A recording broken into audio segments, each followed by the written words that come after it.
Howdy Grubs, this is an older video that I posted on my other channel. I'm not posting retro stuff there anymore, so it's better off here. I may reference this video in the future though, so I'm moving it here where I can easily link to it. The model in this video will be different, but it's still me, and considering the subject, I think you'll still find it interesting. Thanks for watching, and don't forget to tip your YouTuber. I take likes and subscribes. Howdy Earthlings, the doctor is in, so long as you don't look into my medical license. Before I started YouTube, I worked as a technician at a big repair company. We worked on K-12 devices, so if in 2018 you carved your name into the palm rest of a Lenovo ThinkPad hunter, I know who you are, and I'm coming for you. Anyway, K-12 devices are electronics schools use to educate children, but were sent in for repair. This includes tablets, Microsoft Surfaces, laptops, and Chromebooks. Oftentimes your kids won't take good care of these devices, and your tax dollars were spent on not just buying these devices, but on getting them repaired too. Recently I found out that my non-compete agreement expired much sooner than I thought.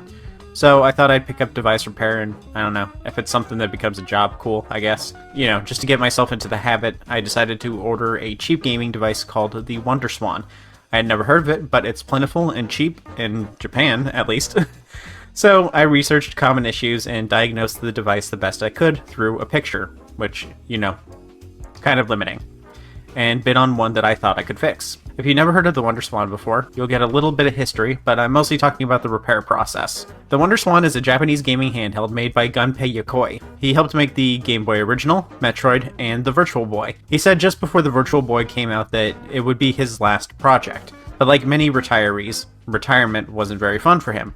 So he decided to make one more video game console, the Wonderswan, a handheld that's not too dissimilar from the Game Boy Original, but with a suite of unique features, one of which being able to play vertically as well as horizontally. You know, before cell phones, before smartphones, I mean, this is kind of a revolutionary idea. A game system that could be played both vertically and horizontally is kind of crazy. It was also cheaper and better than the Game Boy Original because it was a 14:9 screen size compared to the near 1:1 that the Game Boy Original was, and it was a 16-bit system instead of 8. It was also still black and white. The first one was, at least. Unfortunately, Mr. Yokoi never got to see his brainchild fully realized. Shortly after the deal with Bandai, he was struck by a car. Unfortunately, the story of the Wonderswan is short-lived. Its library is 200 primarily Japanese games with about 30 to 50 that are playable without being able to read it. Despite taking around a 10% share of the market, their only competitor being Nintendo at the time, the Swan never really took flight. They had two more renditions, a color one and a color one with a better screen, but none had a backlight. Then the GBA came out. It was not only full color, but it was 32-bit, meaning lots more color and more advanced games. After the Swan was discontinued, many of their games were ported over to the GBA, but quite a few never left the system. Being related to the GB brings us to today's repair. One of the more common repairs that has to be done on a Game Boy is a polarizer replacement. With exposure to the sun, these can become burnt and discolored, but with time, the adhesive holding the polarizer can come undone. This creates a water effect like what you're seeing, making one think that there might be water damage. Today's repair is one such problem. The seller sold this to me for a whopping $7 and said, "Water under screen. Untested." The first thing you do with every device when repairing it is you test every feature. In my old job, we had a 13-step process to identify any issues. The Wonderswan doesn't have 13 features for me to test. Speaking of which, during the livestream, someone asked if I was going to jailbreak it. There's not really anything here to jailbreak. It holds very little data of its own, just the owner's name and their blood type, alongside their birthday. I thought it was a very fun question though. Anyway, this test would typically be checking for features these devices don't have, like checking the headphone jack. It doesn't have one without buying a special adapter. I also can't check the cartridge slot without a game. That didn't come until after the stream, so the seller said it's a screen issue. We could just check the screen-related stuff, but it's better to be thorough.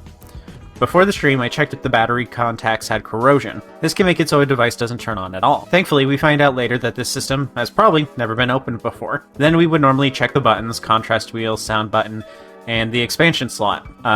Not really going to test the expansion slot. That requires adapters that are hard to get. I don't think the service running their GPS app really works anymore. And then we'll finally turn it on. It turns on and it shows the battery and sound icons. So the screen works, but I couldn't get the contrast wheel to work. Turns out it only affects the gameplay portion of the screen. This means that the screen works, and as you can see, there is what looks like water spots. This is the adhesive on the polarizing film coming undone. The polarizer is a bit discolored, but it would still technically work. But the supposed water spots would really limit gameplay. So we have to remove the polarizer. A polarizer is a piece of film that will change the color of the screen and make it so the visuals can be seen.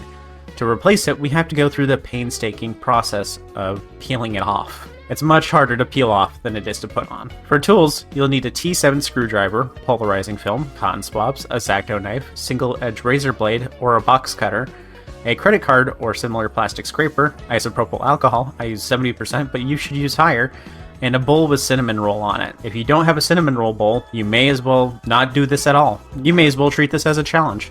It's just, I can't imagine it being possible without the cinnamon roll bowl. Some optional stuff would be a syringe to suck up the alcohol and make it easier to apply. You may want 2 rubber thimbles, one for your thumb and one for your index finger on your dominant hand. You'll have to scrape away junk on the screen, and this can result in cuts or blisters on your index finger if you're not careful or you have an accident. The first and easiest part is getting it out of its shell. 6 T7 screws hold everything in place. Then the shell is pulled apart. Pulling it apart was pretty tough. It was held tightly together and had to be pried open with a spudger. Once inside, the main board isn't held in place by additional screws, unlike many of Nintendo's systems. So the only thing holding it in place is this single ribbon cable, connecting the screen to the main board. 2 little clips to lift, pull out the cable, then pull out the main board, doing it slowly though, as the rubbers for the buttons can get stuck on the main board and may fly out.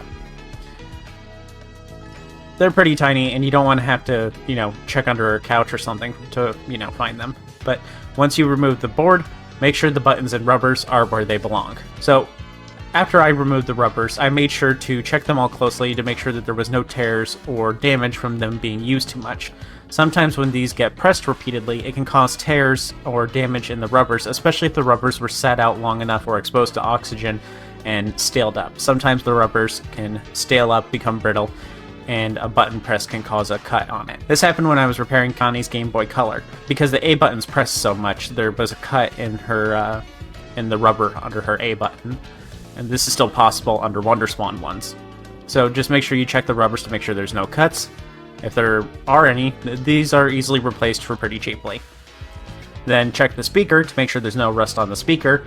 You can clean the rust off if you want, or you can buy a replacement if you're willing to solder. A replacement speaker is only $3. Now in my case, the polarizer was stuck to the front shell, meaning the full polarizer split. All we have to do now is peel off the front one, and the adhesive is still tacky, so I won't need my double-sided tape to seal it up. Very cool that after 26 years, this tape still holds. Then the hard part is removing the other half of the polarizer from the glass screen. You'll take a blade and hold it flat against the screen, and you'll try to slide it under the polarizer. This process can be either fast and you get it to peel the whole thing in one go, or it takes you an hour and a half just chipping away at it like I did. Depends how feisty the glue is feeling that day. Today, mine was feeling especially feisty. It's actually pretty hard to scratch the screen doing this though, as long as you keep the blade flat. So even though I messed up quite a bit and I struggled to get the polarizer off, it still did not suffer any scratches. Now, here's some fast forwarding. As you can see, this process took me a long time, but you get the idea. Peel, and try to get a knife under it. And as you can see, this is why you want the rubber thimble. Without the rubber thimble, you're going to get some really bad thumb strain and possible cuts. An hour later, and you get to wipe down the screen with alcohol and remove all of that old adhesive. Before you put on the polarizer, make sure you hold it up to the screen and make sure it is oriented correctly. It should look green. If it's in a wrong orientation, it may look blue or purple. We want that classic Game Boy puke green. Then you put on the new polarizer, and that is as simple as measuring and cutting the film accordingly, then putting it on like a screen protector. Personally, I put on like a million screen protectors in my life, and it's pretty easy. Crap. There's some bubbles. I'm gonna have to redo that. Damn it. Left some dust on there, and it stuck to the film, so I may as well just, use a new one. Dust again. Oh well, at least it's in the corner this time. You won't even know it's there when everything is sealed. Finally, you clean off the front of the polarizer, then the back of the front shell's window, making sure you get it real clean because anything you miss here is going to be visible and you'll have to open it again to clean it. Then you push the screen back against the front shell, put the board on top, then plug in the ribbon cable, then the power button, and close it back up. Then everything is done. You pop in the battery, turn it on, still shows the volume and battery icon, so I didn't break anything and the screen is now clean and brighter than it was before. The day after this stream, I got in my copy of Digimon Anode Tamer, and at first the cartridge didn't work. Turns out the previous owner, Mr. Kobayashi, was a little aggressive with carts, and they go too far in now. So it works if I pull the cart up a little bit, which is how I was able to access the system's user information and find out that their last name is Kobayashi. I'm not going to fully dox them here. That'd be weird. But I do know the prior owner's name, age, and blood type. Before you ask, blood type is used as a horoscope in Japan. I could probably find Mr. Kobayashi, but if someone found my old video game console and used it to stalk me, I'd find it funny and then be super creeped out, so I will just leave him be. This was my first time doing this repair, and despite it being very slow and painstaking, I think this is a repair that most people could do. Although, definitely get a rubber thimble to protect your thumb. Maybe some band-aids, like double up on band-aids on your thumb, so that if you slip, it cuts into the band-aid instead. I didn't cut myself, but my index finger and thumbs were hurting after using the blade. I think in the future I might upgrade this with a new backlit screen, but doing so would double the battery usage. Still though, going from 40 hours to 15 hours, 15 hours is still quite a bit. Also, soldering sucks, but I've done harder solders when I fixed my Game Gear. If you want to see me do something like that, consider becoming a patron. Next would be to save up for a flash cart, which is unfortunately $120, and they're currently out of stock.